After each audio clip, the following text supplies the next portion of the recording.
প্রিয় শিক্ষার্থী বন্ধুরা, কেমন আছো সবাই? আশা করি সবাই ভালো আছো। তো আজকে আমি আরেকটি ক্লাস নিয়ে তোমাদের সামনে হাজির হয়েছি। ইতিমধ্যে যারা আমার ক্লাসটিকে সাবস্ক্রাইব করেছো অবশ্যই সবাইকে অসংখ্য অসংখ্য ধন্যবাদ। আর যারা আমার ক্লাসে আজকে নতুন তারাও আমার চ্যানেলটিকে অবশ্যই সাবস্ক্রাইব করবে, লাইক করবে, শেয়ার করবে এবং কমেন্ট করবে। তাহলে আজকে আমি যে ক্লাসটি নিয়ে তোমাদের সামনে হাজির হয়েছি সেটি হলো ইংরেজি গ্রামারের উপর, অর্থাৎ পাংচুয়েশন মার্কস। পাংচুয়েশন মার্কস আসলে কি?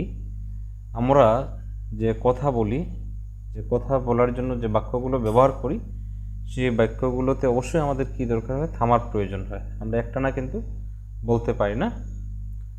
তাহলে এই থামার জন্য আসলে যে সকল আমরা প্রতীক বা চিহ্নগুলো ব্যবহার করি সেগুলোই হলো তোমার পাংচুয়েশন মার্কস, বা বাংলায় সেগুলোকে বলা হয় বিরাম চিহ্ন। আমি কিছু বিরাম চিহ্ন নিয়ে এখানে আলোচনা করব যেগুলো সবচেয়ে বেশি দরকার হয়। এগুলো সকল ক্লাসের জন্যই প্রযোজ্য হবে। আশা করি এই ক্লাসের মাধ্যমে সবাই সহজে বুঝতে পারবে।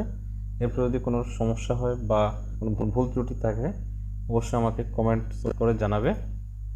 এখানে আমি যে এটির কি নাম, এই পাংচুয়েশন মার্কসটির কি নাম, এটি হলো ইনভার্টেড কমা। তারপরে এটি কি? এটি কিন্তু আসলে কমা।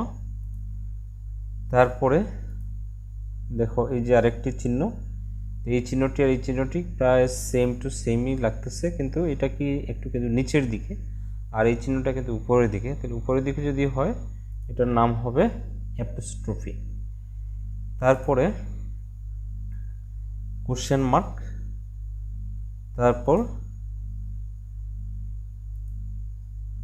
এটা কি? বিস্ময়সূচক চিহ্ন মানে এক্সক্লামেশন মার্ক, তারপর কি? Full stop.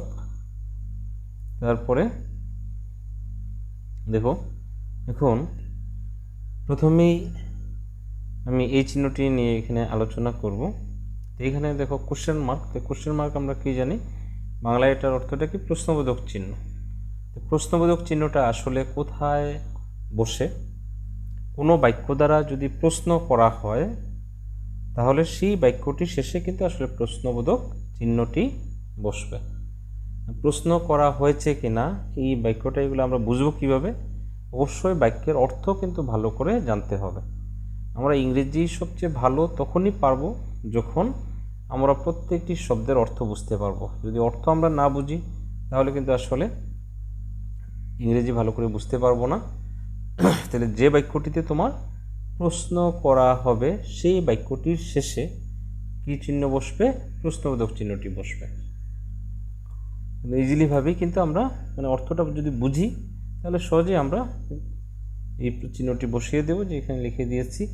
কোনো বাক্য দ্বারা যদি প্রশ্ন করা হয় তাহলে বাক্যের শেষে প্রশ্নবোধক চিহ্ন বসবে। তারপরে দেখো এক্সক্লামেশন মার্ক, অর্থাৎ এর বাংলা অর্থ হলো বিস্ময়সূচক চিহ্ন বা বিস্ময়মূলক চিহ্ন। এই চিহ্নটি কোথায় বসবে? এগুলো কিন্তু আসলে নাম দিয়েই কিন্তু আমরা বুঝতেছি আসলে এগুলো কোথায় ব্যবহৃত হবে। বিস্ময়সূচক চিহ্নটি কোনো বাক্য দ্বারা যদি কোনো আবেগ প্রকাশ পায়, বিস্ময় বা দুঃখ বা আনন্দ এগুলো প্রকাশ পায়, তাহলে সেই বাক্যের শেষে আসলে আমরা কি বিস্ময়সূচক চিহ্নটি বসাবো। তাছাড়া এই ক্লাসের উপরও কিন্তু আমার বাংলা আরেকটি ক্লাস দেওয়া আছে বিরাম চিহ্ন, সেটাও তোমরা দেখে নিতে পারো। ইংরেজিটা বুঝলে কিন্তু বাংলাও অনেকটা হয়ে যায়, আবার বাংলা বুঝলে তো তোমরা অবশ্যই ইংরেজি ভালো করে পারবা। বাংলা যে বিস্ময়সূচক যে বাংলার যেগুলো বিরাম চিহ্ন যেগুলো আছে প্রত্যেকটাই দেওয়া আছে, তাহলে বাংলাটাও তোমরা দেখে নিতে পারো। তাহলে এক্সক্লামেশন মার্ক বা বিস্ময়সূচক চিহ্নটি কোথায় বসবে? কোনো বাক্য দ্বারা যদি বিস্ময় প্রকাশ পায়, যদি কোনো বাক্য দ্বারা বিস্ময় প্রকাশ পায় তবে বাক্যের শেষে বিস্ময়সূচক চিহ্নটি বসবে। তারপরে এটা কি? Full stop. বাংলায় কিন্তু আসলে ফুল স্টপ নেই, বাংলায় দাড়ি চিহ্নটি বসাতে হয়। ফুল স্টপটি কোথায় বসে? এটিও কিন্তু বাক্যের শেষে, অর্থাৎ বাক্যটি দ্বারা যদি আসলে কোনো প্রশ্ন না করা হয়, বিস্ময় প্রকাশ না পায়, তাহলে সেই বাক্যটির শেষে তোমার প্রশ্নবোধক চিহ্ন বসবে। তো এখানে লিখে দিচ্ছি বাক্যের শেষে বসবে। স্বাভাবিক বাক্যের ক্ষেত্রে বলতে যে তোমার যদি বিস্ময় প্রকাশ না পায়, তারপর প্রশ্ন করা না হয়ে থাকে, তাহলে সেই বাক্যটির শেষে ফুল স্টপ চিহ্নটি বসাতে হবে। তারপরে আসি আমি অ্যাপোস্ট্রফি, যার বাংলা অর্থ হলো ইলেক বা লুপ চিহ্ন। এই ইলেক বা লুপ চিহ্নটি কোথায় ব্যবহৃত হবে? একদম সহজেই মানে এটাও বসাতে পারবো যে ইলেক বা লুপ চিহ্ন, যে লুপ চিহ্ন মানে কথাটি দ্বারা কিন্তু আসলে আমরা এটার যে কোথায় বসবে এটা বুঝতে পারতেছি। লুপ চিহ্ন হলো কি, মানে লুপ মানে কি, কোনো কিছু বাদ যাওয়া, লোপ পাওয়া। কোনো শব্দের মধ্যে কোনো বর্ণ যদি লোপ পায় তখন সেখানে অ্যাপোস্ট্রফি চিহ্নটি বসবে। কোনো জায়গায় আমি আবারও বলতেছি, যদি তোমার কোনো বর্ণ লোপ পায় শব্দের মধ্যে, তাহলে সেখান থেকে তোমার সেখানে যেখান থেকে তোমার বর্ণটি লোপ পাবে ঠিক সেখানেই তোমার এই অ্যাপোস্ট্রফি চিহ্নটি বসবে। যেমন এখানে লিখে দিচ্ছি কোনো বর্ণ যদি লোপ পায়, যেমন ইজ নট, তাহলে এখানে ইজ নটের কিন্তু এটাকে ও বর্ণটা যদি আমরা বাদ দিই, তাহলে আমরা এখানে যে অ্যাপোস্ট্রফি চিহ্নটা বসাবো। ইজ নটটাকে যখন আমরা ইজন্ট লিখবো, তখন আমরা এই যে ওর পরিবর্তে ওর জায়গায় আমরা অ্যাপোস্ট্রফিটা বসবো, আই অ্যাম। তাহলে আই অ্যাম, এখানে যে এটা উঠে গিয়েছে, এটা উঠে গিয়ে এখানে অ্যাপোস্ট্রফি চিহ্নটা বসবে। তারপরে আরন্ট, অর্থাৎ খুব ইজিলিভাবে আমরা কিন্তু যেখানে কোনো বর্ণ লোপ পাবে সেখানে আমরা অ্যাপোস্ট্রফি চিহ্নটা বসাবো। তারপরে কমা চিহ্নটি, এই চিহ্নটি আসলে একটু বুঝতে অনেক সময় প্রবলেম হয়, কিন্তু তাও একটু যদি বেশি প্র্যাকটিস করো, অনুশীলন করো, তাহলেই কিন্তু সেখানে বসাতে পারবে।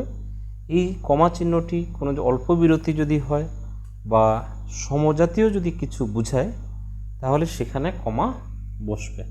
সমজাতীয় বলতে যেমন আমি যদি কয়েকটি এই যে ফুলের এটা কয়েকটি নদীর নাম যদি আমি জিজ্ঞাসা করি, অর্থাৎ সমজাতীয় এগুলো সবগুলোই নদীর নাম, তখন সেখানে কি বসবে, প্রত্যেকটাকে আলাদা করার জন্য কমা ব্যবহৃত হবে।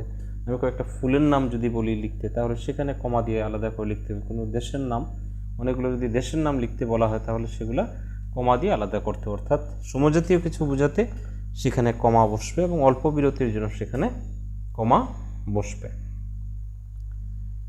এরপরে আমরা আরও কিছু এক্সারসাইজ করব, সেগুলো থেকে এই কমা সম্পর্কে বিস্তারিত বুঝতে পারবো।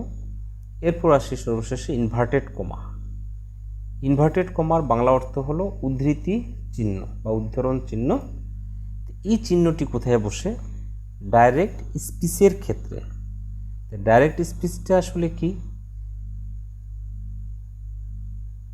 কোনো অন্য কারো কথাকে সবসময় ইনভার্টেড কমা এর মধ্যে আবদ্ধ করতে হয়। যে ডাইরেক্ট স্পিচটা আসলে যে এখানে কীভাবে বুঝেছি আমি পরে এটা যে অনুশীলন যখন করব তখন সেখানে আরও বিস্তারিতভাবে বুঝতে পারবে যে ডাইরেক্ট স্পিচের ক্ষেত্রে অর্থাৎ অন্য কারো কথাকে সবসময় আমরা ইনভার্টেড কমা এর মধ্যে আবদ্ধ করতে হবে।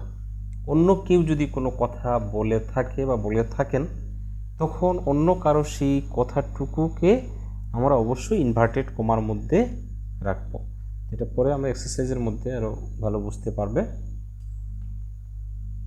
আমরা এক্সারসাইজগুলো এখন করব। Use Capitals and punctuation marks where necessary in the following text. এগুলো তোমাদের একদম ক্লাস নিচের ক্লাস থেকে শুরু করে সকল ক্লাসেই কিন্তু লাগবে। 6 to তোমার এসএসসি পরীক্ষা পর্যন্ত বা এরপরেও অন্য ক্লাসেও যদি পাংচুয়েশন মার্ক থাকে, তাহলে অবশ্যই সহজে এগুলো তোমরা ব্যবহার করতে পারবে। ইউজ ক্যাপিটালস প্রশ্নটা যেভাবে থাকবে, ইউজ ক্যাপিটাল কি, বড় হাতের যে অক্ষরগুলো আছে সেগুলো ব্যবহার করো। অ্যান্ড পাংচুয়েশন মার্কস এবং বিরাম চিহ্ন যেখানে নেসেসারি প্রয়োজন ইন দ্য ফলোয়িং টেক্সট, নিচের ফলোয়িং অর্থ কি নিচের টেক্সট মানে নিচের পার্টটিতে, নিচের পার্টে যেখানে তোমার যে বড় হাতের অক্ষর এবং বিরাম চিহ্ন প্রয়োজন সেখানে এই চিহ্নগুলো ব্যবহার করবে। তাহলে দেখো 1 নম্বর কোশ্চেনটি কি লিখেছি, go to bed now mother said you can complete your assignment in the morning no mom. এটা ILL লেখা বোঝা যাচ্ছে, আসলে পরে এটা নিয়ে আলোচনা করব। ফিনিশ ইট নাও, তাহলে এখানে go to bed now mother said you can complete, তাহলে এভাবে কিন্তু আসলে মানে বিরাম চিহ্ন ছাড়া কখনো লেখাও যাবে না প্লাস বলাও যাবে না, কিন্তু এটাকে এখানে কিন্তু মানে ইনকারেক্টলি এটা দেওয়া আছে, এটাকে আমাদের এখন শুদ্ধ করতে হবে। তাহলে শুদ্ধ করার জন্য প্রথমেই কিন্তু আমাদের বুঝতে হবে যে আসলে অর্থটা মানে সবচেয়ে ইম্পর্ট্যান্ট বিষয়, যে একটি বাক্য কোথায় গিয়ে তোমার শেষ হয়েছে এটা আগে খুঁজে বের করতে হবে। তারপরে দেখতে হবে সেই বাক্যটি যেখানে শেষ হয়েছে মানে বাক্যটি যে শেষ হয়েছে এটা প্রশ্ন, বাক্যটি দ্বারা কোনো প্রশ্ন করা হয়েছে কিনা, বাক্যটি দ্বারা মানে কোনো বিস্ময় অর্থাৎ আনন্দ বেদনা দুঃখ এগুলো প্রকাশ পেয়েছে কিনা, এগুলো কিন্তু আমাদের দেখতে হবে। যদি প্রকাশ না পায় তাহলে তো মানে উপরে আলোচনা করেছে ফুল স্টপ বসবে, প্রশ্ন করা হলে প্রশ্নবোধক চিহ্ন বসবে, বিস্ময় চিহ্ন মানে বিস্ময় যদি প্রকাশ পায় তাহলে বিস্ময়সূচক চিহ্ন বসবে। তাহলে এখানে আমরা প্রথমে দেখি যে বাক্যটি আসলে কোথায় গিয়ে শেষ হয়েছে। বাংলা অর্থটি আমি এখানে দিয়েছি, গো to bed now mother shed. তাহলে এখানে দেখো গো টু বেড নাও, এখন বিছানায় যাও। তাহলে এখানেই কিন্তু বাক্যটি কমপ্লিট হয়ে যায় এবং এখানে এই কথাটি কে বলেছেন, মা বলেছেন, অর্থাৎ বাক্যটি এখানে তোমার মূল যে বাক্যটি যেটা বলা হয়েছে এখানেই শেষ এবং এই বাক্যটি কে বলেছেন, মা বলেছেন। এখন দেখো আমি বাক্যটি পড়তেছি, তাহলে একটু আগে কিন্তু এখানে বলা হয়েছে যে কোনো বাক্য এই যে ইনভার্টেড কমা যেটি যে অন্য কারো কথা ডাইরেক্ট স্পিচ যে অন্য কারো কথাকে সবসময় ইনভার্টেড কমার মধ্যে রাখতে হবে। যেমন এখানে কিন্তু গো টু বেড নাও, এই কথাটা আমি এখন পড়তেছি কিন্তু এই কথাটা কিন্তু আমার কথা না, এই কথাটা কে বলেছেন, মা বলেছেন। কি বলেছেন, গো টু বেড নাও, বিছানায় যাও। ভালো করে খেয়াল করবে তোমরা, এই কথাটাও কিন্তু অন্য কারো কথা অর্থাৎ মায়ের কথা, তিনি বলেছেন। মা যে কথা বলেছেন ওই কথাটুকুকে কিন্তু ইনভার্টেড কমার মধ্যে আবদ্ধ রাখতে হবে। গো টু বেড নাও কে বলেছেন, মা বলেছেন। তো মা কি বলেছেন, গো টু বেড নাও, এই কথাটাকে কোথায় রাখতে হবে, এতটুকুকে তোমার ইনভার্টেড কমার মধ্যে রাখতে হবে। তো আমি ইংরেজি উত্তরটাও এখানে দেখাই, গো to bed now, go to bed নাও। দেখো এবং প্রত্যেকটা বাক্যের প্রথম যে শব্দ এবং সেটার প্রথম যে লেটারটি থাকবে সেই লেটারটি অবশ্যই বড় হাতের লিখতে হবে। এটা তো আমরা ছোটোবেলা থেকেই আমরা জানি, এটা ভুল হওয়ার কথা না। তো যে বাক্যটি কিন্তু প্রথমে খুঁজে বের করতে হবে যে এখানে আসলে বাক্যটি কোথায় শেষ হয়েছে এবং কোথায় শুরু হয়েছে। তাহলে এখানে গো টু বেড নাও এটা দিয়ে শুরু হয়েছে, তাহলে এটা প্রথম গো জিটা বড় হাতের হবে এবং এই বাক্যটা শেষ হয়েছে মূলত মানে মায়ের কথাটুকু এতটুক আর এই পর্যন্ত পুরো বাক্যটি। এই বাক্যটি কিন্তু তোমার কী ধরনের মানে কোনো প্রশ্ন করা হয় নাই, তারপরে কোনো বিস্ময় প্রকাশ পায় নাই বা কোনো প্রশ্ন করা হয় নাই, এই জন্য এই পুরো বাক্যটার শেষে সমাপ্তিতে কিন্তু ফুল স্টপ চিহ্নটা বসবে। এবং এই ধরনের কথাই যে মাদার সেড, এই কথাটুকু কিন্তু যে কে বলেছেন এটাই পরেও থাকতে পারে, যদি পরে হয় তাহলে এর পূর্বে যেভাবে কমা বসবে। আবার যদি এই মাদার সেডটু প্রথমে থাকতো তাহলে কিন্তু এমটা এই যে বড় হাতের হতো, আবার জিটাও কিন্তু বড় হাতের হবে। এবং আরেকটা বিষয় হলো যে মাদার সেড এটা যদি প্রথমে থাকতো তো মাদার সেডের পরে কিন্তু এখানে কমা হবে। এই ধরনের কথা মানে যিনি কথাটি বলেছেন এটা প্রথমে থাকলে ওই মাদার সেড বা হি সেড, হ্যাঁ, সেখানে তোমার কমা বসবে। তারপরে এইটুক মানে কী বললাম যে এই মাদার সেডটা প্রথমে থাকলে মাদার সেডের পরে কমা, আর গো টু বেড নাও তখন এখানে ফুল স্টপ হতো কিন্তু। এটাও কিন্তু চেঞ্জ হতো। আর ইনভার্টেড কমা সবসময়, যে আমি বারবার একই কথা বলতেছি, যে ইনভার্টেড কমাটা তোমার অন্য কারো কথাকে সবসময় ইনভার্টেড কমার মধ্যে আবদ্ধ রাখতে হবে, অর্থাৎ ডাইরেক্ট স্পিচের ক্ষেত্রে। এইটুকু আমরা বুঝলাম। তারপরে এখানে বলা হচ্ছে কি, you can complete your assignment. You can complete, তুমি পারবে সম্পূর্ণ করতে। কি সম্পূর্ণ করতে? ইউর অ্যাসাইনমেন্ট, তোমার বাড়ির কাজ। আমরা কিন্তু যখন পড়ব, বুঝে বুঝে যখন আমরা পড়ব, তখন কিন্তু আমরা এইভাবে পড়ব, পরে আমরা পুরো বাক্যটাকে আমরা সাজিয়ে নেব। কিন্তু পড়ার সময় আমরা এইভাবে পড়ব যে ইউ ক্যান, তুমি কি করতে পারবে, কমপ্লিট সম্পূর্ণ, ইউর অ্যাসাইনমেন্ট তোমার বাড়ির কাজ, ইন দ্য মর্নিং। তাহলে দেখো বাক্যটি কিন্তু এখানে গিয়ে শেষ হয়েছে। এবার কিন্তু বুঝতে হবে যে কীভাবে শেষ হয়েছে। তুমি সকালে তোমার বাড়ির কাজ সম্পন্ন করতে পারো, তো এখানে কিন্তু তোমার বাক্যটি গিয়ে সম্পূর্ণ হয়। তাহলে এখানে যদি বাক্যটি সম্পূর্ণ হয়, তাহলে এই কথাটাও কিন্তু আসলে কার? মা বলতেছেন। এই কথাটা কে বলতেছেন? মা বলতেছেন। তাহলে এই কথাটুকুকেও কিন্তু এই যে 66 এবং 99 শেষে, এই দুইটাকে মিলে একসাথে বলা হয় ইনভার্টেড কমা বা উদ্ধৃতির চিহ্ন। তাহলে এটাও মায়ের কথা পুরোটা। তাহলে দেখো, you can complete your assignment in the morning, শুরুতে এবং বাক্যটির শেষে কি বসবে? যে 6699 মানে ইনভার্টেড কমা। এবং এই বাক্যটিও কোনো কিন্তু প্রশ্ন করা হয় নাই বা বিস্ময় প্রকাশ পায় নাই, তাহলে এখানে কি বসবে? ফুল স্টপ বসবে। সহজে আমরা বুঝতেছি। তারপরে এখানে এই ছেলেটি উত্তর দিতেছে নো মম। আমরা কিন্তু আসলে এখানে অন্যের কথা আমরা এখানে পড়তেছি। ছেলেটি উত্তর দিতেছে কি? No mom. নো, না, মানে এইভাবে ইয়েস, এই ধরনের যদি কোনো কথা থাকে, মানে এটাও কিন্তু আসলে কি সে বলতেছে, ছেলেটি বলতেছে না, নো, না।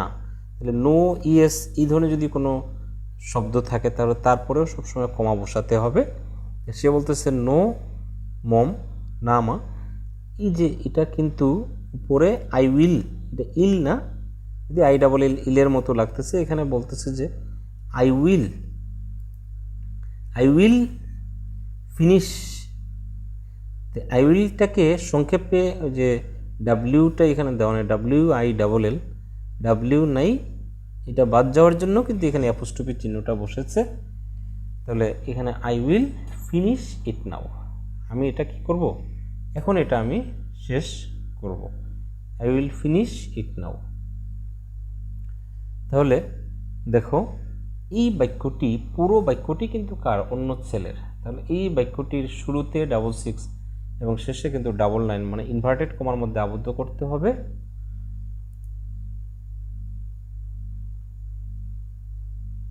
আচ্ছা, এখানে একটু no mom, I will finish it now, এখানে শেষে কিন্তু আসলে ফুল স্টপ চিহ্নটি বসাতে হবে।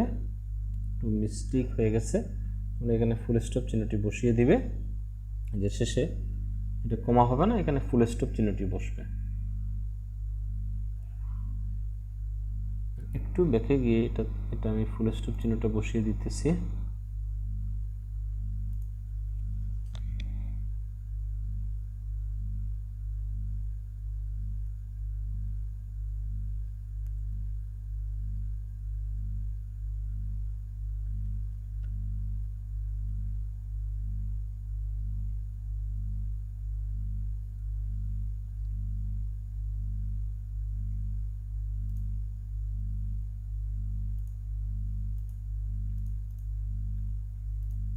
আচ্ছা, তারপরে যে আরেকটা কোশ্চেন আমরা যাই। Question number 2, do you know me? Yes I know you from my childhood. What's your name? My name is Suman. Thank you a lot, said mister Jamal. এখানেও দেখো আমরা, মানে ভিডিওটি বেশি বড় হয়ে যাচ্ছে, আমি একটু তাড়াতাড়ি বলবো। Do you know me? Yes, মানে তুমি কি আমাকে চিনো? ডু ইউ নো মি, প্রশ্ন বাক্যটা কিন্তু এখানে শেষ হয়ে যাচ্ছে। ডু ইউ নো মি, তুমি কি আমাকে চিনো? তাহলে এখানে কি? এটা কিন্তু প্রশ্ন করা হচ্ছে। প্রশ্ন করার কারণে দেখো এখানে ডু ইউ নো মির পরে কি হবে, প্রশ্নবোধক চিহ্ন বসবে। এই বাক্যটি কি প্রশ্নবোধক বাক্য, এবং এখানে মূলত বাক্যটির পরে কি বলো, yes I know you from my childhood, তুমি কি আমাকে চেনো, জি আমি শৈশবকাল থেকে আপনাকে চিনি। তাহলে এখানে দেখো ডু ইউ নো মি, এটা একটা বাক্য প্রশ্ন করা হয়েছে, এই জন্য কিন্তু প্রশ্নবোধক চিহ্ন, এবং এটাও কিন্তু আসলে অন্য কারো কথা, অন্য কেউ বলেছে, ডাইরেক্ট স্পিচ। তো এখানে তোমার কি বসবে, যে 66 এবং শেষে 99, মানে কি ইনভার্টেড কমাটি বসাতে হবে। তারপরে আবার আরেকজন কিন্তু উত্তর দিয়েছে, এর যে এখানে যে বলা, যে জিজ্ঞাসা করছে ডু ইউ নো মি, পরের জন অন্য ব্যক্তি, আরেকজন ব্যক্তি, উনি বলছে ইয়েস, যে আগে বলেছিলাম ইয়েস বা নো, এগুলোর পরে কিন্তু সবসময় কমা বসে। Yes I know you from my childhood, আমি আপনাকে আমার শৈশবকাল থেকে চিনি। এটা আরেকটা বাক্য, এই জন্য কিন্তু এখানে এই পুরো বাক্যটা কোথায় গিয়ে শেষ হয়েছে, এখানে শেষ হয়েছে, এবং এটা কিন্তু কোনো প্রশ্নবোধক বাক্য না, এই জন্য এখানে ফুল স্টপ বসেছে। আর আগের বাক্যটিতে এখানে প্রশ্ন করা হয়েছিল বিধায় প্রশ্নবোধক চিহ্ন বসেছে। এখানে yes I know you from my childhood, আমি শৈশবকাল থেকে আপনাকে চিনি।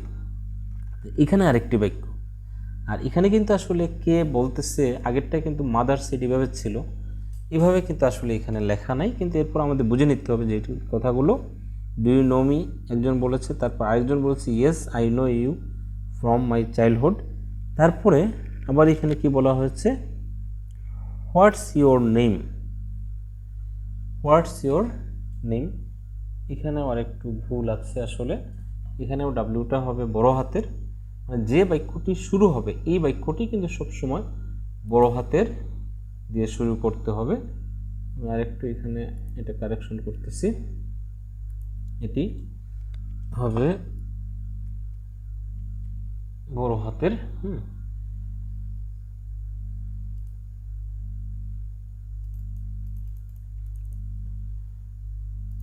তো এখানে যে হোয়াটস ইয়োর নেম, এখানে কিন্তু আবার দেখো প্রশ্ন করা হয়েছে হোয়াটস ইয়োর নেম, আর এটা কিন্তু হোয়াটস বলতে এখানে হোয়াট ইজ, হোয়াট ইজটাকে সংক্ষেপে কিন্তু হোয়াটস লেখা হয়েছে, আইটা উঠে যাওয়ার কারণে কিন্তু এখানে অ্যাপোস্ট্রফি চিহ্নটা বসেছে।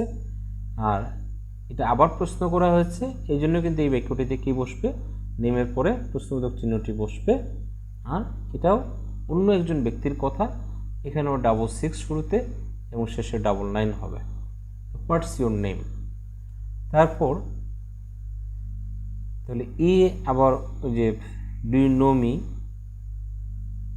হোয়াটস ইয়োর নেম, এই ব্যক্তিটি কিন্তু ডু ইউ নো মি যে বলেছে, সে আবার এখানে বলছে যে হোয়াটস ইয়োর নেম, পরে yes I know you from my childhood, তো সে বলছে কি my name is Suman, my name is Suman, আমার নাম সুমন।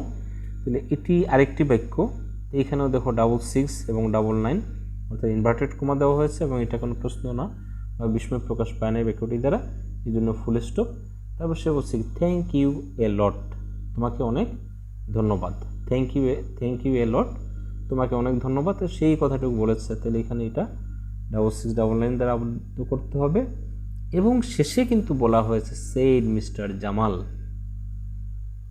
তাহলে এই বাক্যগুলো আসলে এখানে যে মিস্টার জামাল, তাহলে এখানে ডু ইউ নো মি, এই কথাগুলো মিস্টার জামাল উনি বলেছেন।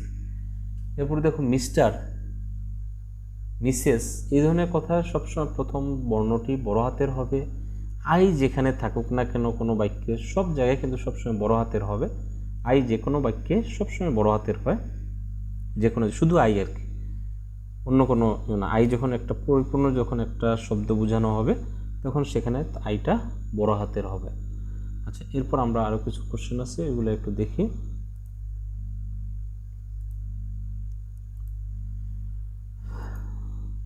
এখানে দেখো যে টিচার সেইড টু মি, আমি একসাথে প্রশ্ন এবং উত্তর আলোচনা করতেছি। The teacher said to me, এখানে দেখো শিক্ষক আমাকে বললেন, শিক্ষক আমাকে বললেন এখানে আগে কিন্তু ওই যে প্রথমটাতে মাদার সেইটা পড়েছিল, এখানে দেখো যিনি বলেছেন তিনি কিন্তু এখানে প্রথমে, তাইলে এই প্রথমে ওইটার পরে ওই যে আগে ছিল মাদার সেট, শুধু মাদার সেট যদি প্রথমে হতো তাহলেও কিন্তু এখানে কমা দিতে হতো। এরপরে আরেকটু অংশ যদি অ্যাড করা থাকে, যদি মাদার সেট টু মি, তাহলে তখন কিন্তু এই মির পরে কিন্তু কমা বসবে। মাদার মানে sorry the teacher said to me, শিক্ষক আমাকে বললেন, কি কথা বললেন? Don't you like to practise English, don't you like to practise English. তাহলে যে বাক্যটি কিন্তু শুরু হবে, আগে এই কথাটি বলা হয় নাই, যে বাক্যটি শুরু হবে অর্থাৎ ইনভার্টেড কমার মধ্যে থাকবে, সেটা কিন্তু সবসময় শুরুতে বড় হাতের অক্ষর দ্বারা শুরু করতে হবে। ডোন্ট, ডু নটটাকে সংক্ষেপে কিন্তু ডোন্ট, এই জন্য এখানে অ্যাপোস্ট্রফি চিহ্নটি বসেছে। আর ইনভার্টেড কমার মধ্যে প্রত্যেকটা লেটার শুরুতে কিন্তু বড় হাতের হবে। Don't you like to practise English, কিন্তু এখানে দেখো এখানে দেওয়া হয় নাই ইনভার্টেড কমা, শেষ করা হয় না। এটার কারণটা কি একটু পুরোটা পড়ি। It's an important subject and you should be more careful about it. এখানে আরেকটা বিষয় হলো, এই পুরো কথাটুকু কিন্তু স্যার বলেছেন, শিক্ষক বলেছেন, মানে শিক্ষক আমাকে বললেন পুরো কথাটুকু, আর পরে কিন্তু আর কোনো রিপ্লাই এখানে দেওয়া হয় নাই। পুরো কথাটুকু কিন্তু শিক্ষক স্যার একসাথে বলেছেন। এইভাবে একসাথে যদি কোনো কথা বলা হয় শুরু থেকে এবং শেষ পর্যন্ত, মানে যতক্ষণ না শেষ হবে, তাহলে এর আগ পর্যন্ত কিন্তু আমরা ইনভার্টেড কমা দেওয়া যাবে না। এখানে শিক্ষক বললেন don't you like to practise English, তুমি কি ইংরেজি চর্চা করতে পছন্দ করো না? এটি একটি গুরুত্বপূর্ণ বিষয় এবং তোমার এটির ব্যাপারে আরও যত্নশীল হওয়া উচিত। স্যার কিন্তু শুরু থেকে এখান থেকে শুরু করেছেন এবং শেষ করেছেন কিন্তু এখানে গিয়ে, মানে বাক্য আলাদা আলাদা বাক্য। এটা দ্বারা এই বাক্যটি দ্বারা প্রশ্ন করেছেন don't you like to practise English, এটি একটি বাক্য। তারপর ইটস অ্যান, এই যে ইট ইজ, আইটা লুপ পাওয়ার কারণে এখানে apostrophe, it's an important subject and you should be more careful about it, এবং এখানে গিয়ে বাক্য মানে শেষ হয়েছে কথা বলা। এই জন্য এইখানে তোমার ডাবল লাইন, শেষে ডাবল লাইন বসাতে হবে। এখন এই the teacher said to me কথাটা যদি এখানে থাকতো, অর্থাৎ এই তোমার প্রশ্নবোধক চিহ্নের পরে থাকতো, তাহলে কিন্তু এখানে ডাবল লাইনটা অর্থাৎ ইনভার্টেড কমাটা এখানে শেষ করতে হতো। এটা শুরুতে হওয়ার কারণে আর বাক্যটা এখান থেকে শুরু হয়ে এখানে লাস্ট পর্যন্ত শেষ হওয়ার কারণে তোমার যেখানে একটি মানে কথা পুরো কথা বলা এখানে শেষ হওয়ার কারণে তোমার এই শেষে গিয়ে ইনভার্টেড কমাটি অর্থাৎ ডাবল লাইনটি দিয়ে তোমার ইনভার্টেড কমাটি কমপ্লিট করতে হবে। এগুলো যত বেশি প্র্যাকটিস করবে আরও বেশি বুঝতে পারবে। আরও একটি আমরা এক্সাম্পল এখানে কোশ্চেন দেখি। How daring you are to wake me up. আসলে বাক্যটি কিন্তু এতটুকু এখানে গিয়ে শেষ হবে যে how daring you are to wake me up, তোমার সাহস কত যে আমাকে ঘুম থেকে জাগিয়েছ। এই কথাটা কে বলেছে? Lion, the lion road, the lion road I shall kill you for that, I shall kill you for that।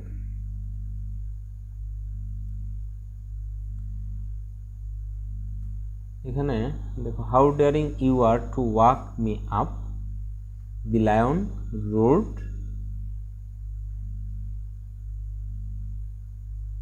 এখানে ইনভার্টেড কমা, কারণ এই কথাটুকু কার? লায়নের। যে how daring you are to wake me up, এই পুরো কথাটুকু হলো কার? লায়নের।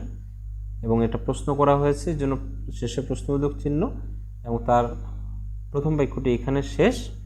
আচ্ছা, এখানে কিন্তু ফুল স্টপ দিলে, এখানে যদি আমরা ফুল স্টপ দিতাম কমা না দিয়ে, তাহলে এই বাক্যটা এখানে কমপ্লিট হতো না। যে কে বলেছে I shall kill you for that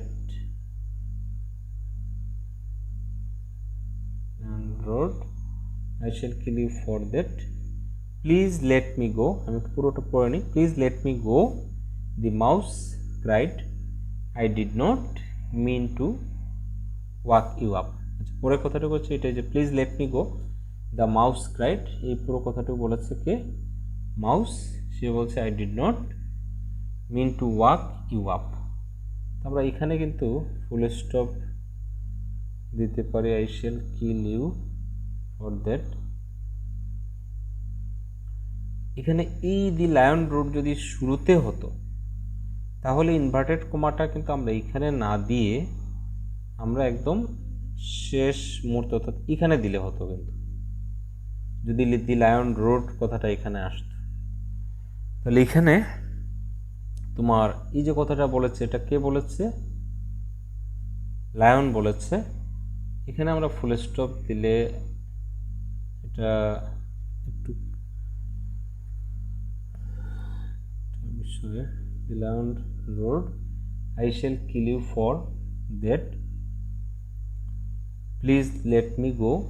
আচ্ছা, এখানে এরপরে প্লিজ লেট মি গো এটা কে বলেছে? মাউস বলেছে। তাহলে এখানে তোমার ইনভার্টেড কমা শুরু, এখানে ইনভার্টেড কমা শেষ।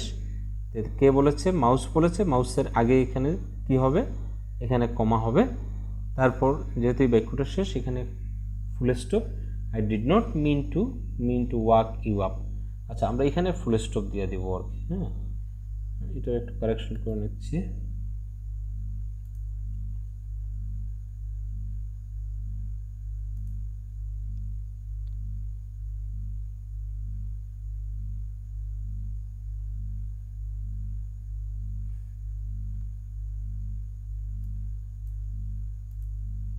আচ্ছা, এরপর যদি কোনো ভুল ত্রুটি থাকে অবশ্যই আমাকে একটু, আমার শ্রদ্ধেয় শিক্ষক বিন্দু যদি কেউ একটু কোনো এখানে ভুল ত্রুটি থাকে অবশ্যই আমাকে এখানে কমেন্ট করবেন।